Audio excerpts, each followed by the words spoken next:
খুব ভালো করে মনে রাখি, আমাদের ইসলাম এই 5টা বস্তু সমন্বিত।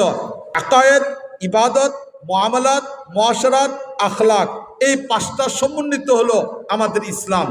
এই ইসলাম যদি আমরা পূর্ণতায় যেতে চাই, তাহলে এই 5টার সমন্বয় আমার মাঝে লাগবে। আকায়েদের ক্ষেত্রে সামান্য পরিমাণ কমতি থাকলে আমি মুমিন হব না। আকায়েদ ঠিক আছে, ইবাদতের ক্ষেত্রে আমার কমতি, নামাজ পড়ি না, যাকাত দেই না, হজ করি না, এই ঠিক এটার মধ্যে কোথাও কমতি চলে আসলে আমার আকায়েদ ঠিক, ইবাদতের কমতি, তাহলে আমি পূর্ণ মুসলমান হব না। আমার আকায়েদ ঠিক, ইবাদত ঠিক, মুআমালাত, মানুষের সাথে ভালো আচরণ, মানুষের সাথে বেচা কিনা, এটা আমার ইসলামের পদ্ধতিতে হয় না, তাহলে আমি পূর্ণ মুসলমান না।